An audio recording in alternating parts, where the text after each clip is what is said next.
Dear friends, welcome back to VKP commerce education. നമ്മളിന്ന് discuss ചെയ്യുന്ന contract costing ആണ്. Especially എന്താണ് കോൺട്രാക്ട് കോസ്റ്റിംഗ്, അതുമായി ബന്ധപ്പെട്ട പ്രധാന ഫീച്ചേഴ്സ്, അതുപോലെ തന്നെ അതിലെ പ്രധാനപ്പെട്ട 2-3 ടേംസ്, എസ്പെഷ്യലി എസ്കലേഷൻ ക്ലോസ്, അതുപോലെ തന്നെ കോൺട്രാക്ട് പ്ലസ് കോസ്റ്റിംഗ് തുടങ്ങിയ ടേമുകൾ ഡിസ്കസ് ചെയ്യുന്നു. ആദ്യം നമുക്ക് എന്താണ് കോൺട്രാക്ട് കോസ്റ്റിംഗ് എന്നുള്ളത് നോക്കാം.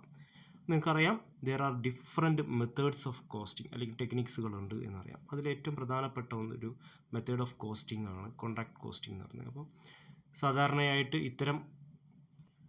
ഇത്തരം കോസ്റ്റുകൾ ഉപയോഗിക്കാറ്, അല്ലെങ്കിൽ കോൺട്രാക്ട് കോസ്റ്റിംഗ് എന്നുള്ള വാക്കിൽ തന്നെയുണ്ട് എന്താണ് contract costing. Costing related to specific order എന്നുള്ളതാണ്.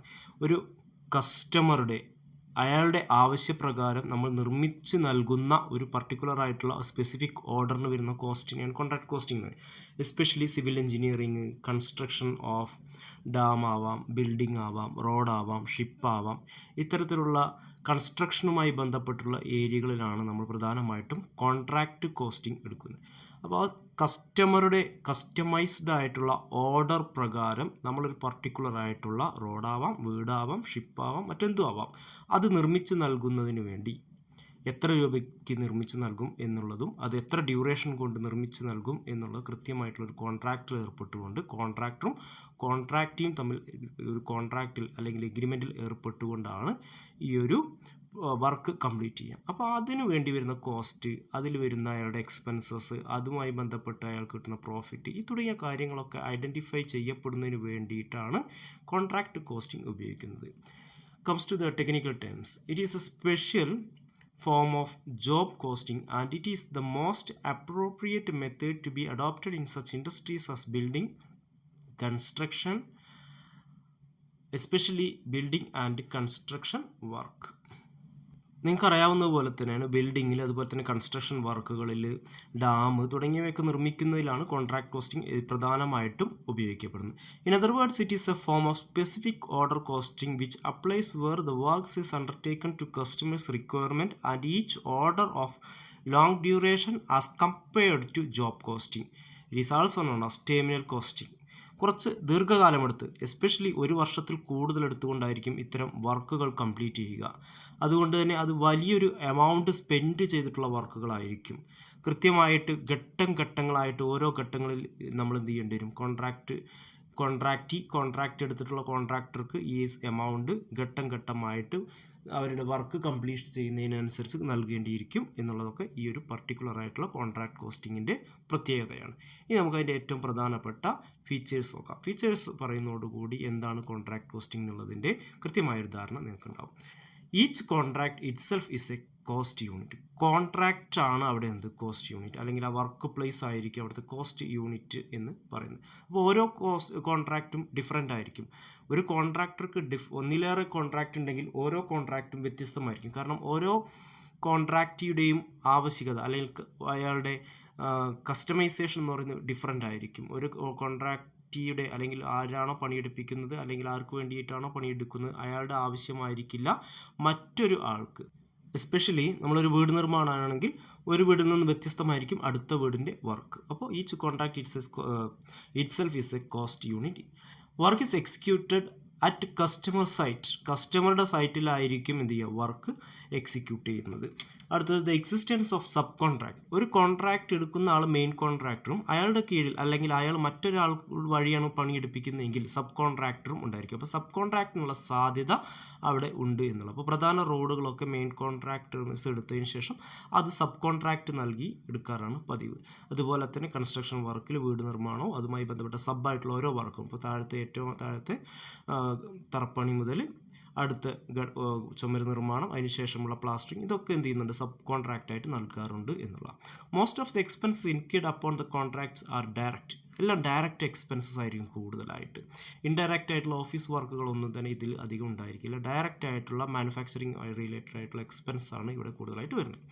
Cost control is very difficult in contract costing. കാരണം ഇതിൻ്റെ പല ഘട്ടങ്ങളിലും കോസ്റ്റ് നമുക്ക് ബഡ്ജറ്റിലൂടെ നിയന്ത്രിക്കാൻ ശ്രമിക്കുമെങ്കിലും പക്ഷേ മുഴുവനായിട്ട് നടത്താൻ കഴിയില്ല. കാരണം ഘട്ടം ഘട്ടമായിട്ട് നടക്കുന്ന പണികളിൽ നമുക്ക് മുൻകൂറായിട്ട് ഇതിൻ്റെ മെറ്റീരിയൽസ് ഒന്നും തന്നെ സ്റ്റോർ ചെയ്താൻ കഴിയില്ല. അതുകൊണ്ട് തന്നെ ഈ മെറ്റീരിയലിൻ്റെ കോസ്റ്റ് എപ്പോൾ വേണമെങ്കിലും കൂടാൻ സാധ്യതയുണ്ട്, കുറയുന്നതിന് സാധ്യത വളരെ കുറവാണ്. അതുകൊണ്ട് തന്നെ കോസ്റ്റ് കൺട്രോൾ എന്ന് പറയുന്നത് വളരെ ഡിഫിക്കൽട്ടായിട്ടുള്ള ഒന്നാണ്. ഇനി നമുക്ക് നോക്കാവുന്നത് ഏതൊക്കെ തരത്തിലുള്ള കോൺട്രാക്റ്റുകളുണ്ട് എന്നുള്ള. ഏറ്റവും പ്രധാനപ്പെട്ട ഫിക്സഡ് പ്രൈസ് കോൺട്രാക്റ്റ്, അതുപോലെ തന്നെ വിത്ത് എക്സ്ക്ലേഷൻ ക്ലോസ്. മൂന്നാമത്തത് കോസ്റ്റ് പ്ലസ് കോൺട്രാക്റ്റ് എന്നുള്ളതാണ്. അപ്പോൾ ഫിക്സഡ് പ്രൈസ് കോൺട്രാക്റ്റ് പറയുമ്പോൾ ആ വാക്കിൽ തന്നെയുണ്ട്, ആ കോൺട്രാക്റ്റിൽ ഇത്ര രൂപയ്ക്ക് കോൺട്രാക്റ്റ് ചെയ്ത് കഴിഞ്ഞാൽ ആ പണം മാത്രമേ നൽകുകയുള്ളൂ. എക്സ്ക്ലേഷൻ ക്ലോസുമായി ബന്ധപ്പെട്ട് കുറച്ചും കൂടി ഡീറ്റെയിൽഡ് ആയിട്ട് നമുക്ക് നോക്കാം.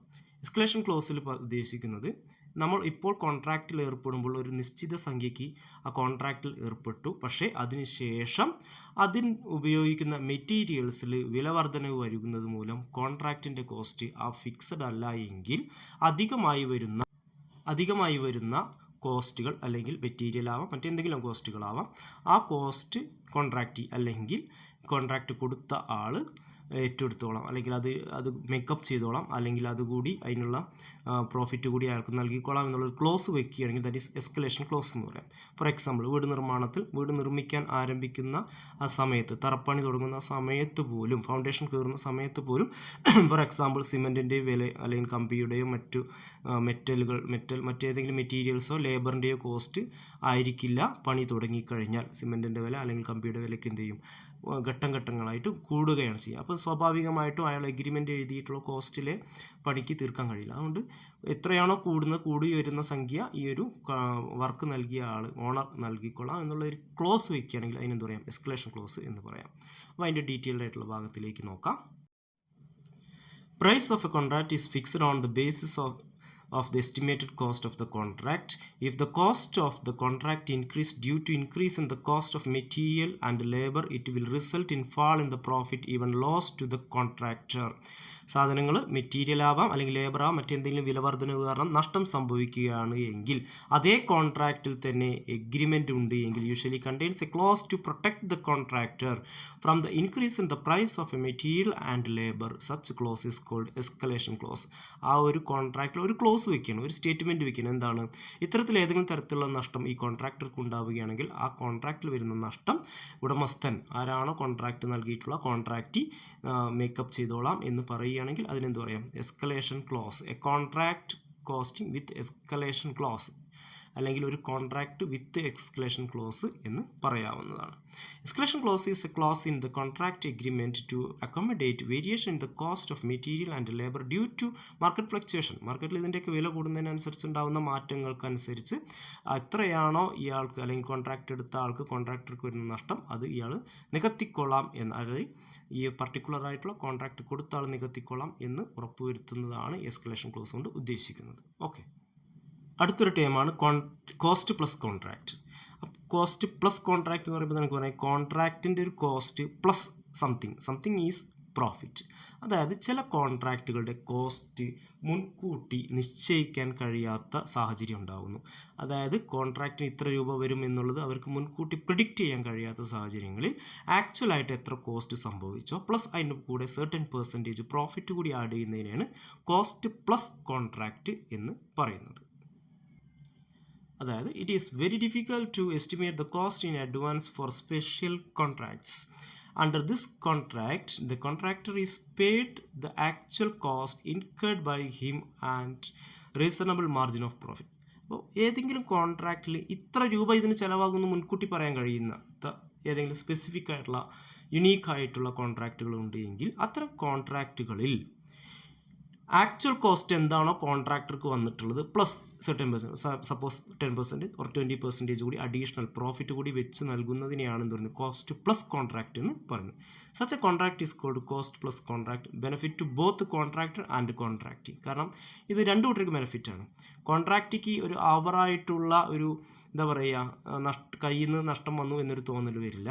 കോൺട്രാക്ടർ സംബന്ധിച്ചിടത്തോളം അയാളുടെ actual expense plus certain percentage profit earn ചെയ്യാൻ കഴിഞ്ഞു എന്നുള്ളൊരു കോൺഫിഡൻസ് അല്ലെങ്കിൽ ഒരു ആത്മവിശ്വാസം അയാൾക്ക് കിട്ടും. അപ്പോൾ രണ്ട് കൂട്ടർക്കും മെച്ചമുള്ള ഒരു ടൈപ്പ് ഓഫ് കോസ്റ്റ് കോൺട്രാക്റ്റാണ് കോസ്റ്റ് പ്ലസ് കോൺട്രാക്റ്റ് എന്ന് പറയുന്നത്. അപ്പോൾ നമ്മളിന്ന് പഠിച്ചത് what is contract costing, features, cost plus contract, അതുപോലെ തന്നെ എസ്കലേഷൻ ക്ലോസ്. ഈ കൺസെപ്റ്റുകളാണ് പഠിച്ചിട്ടുള്ളത്. എല്ലാവർക്കും വിജയാശംസകൾ നേരുന്നു. നന്ദി, നമസ്കാരം.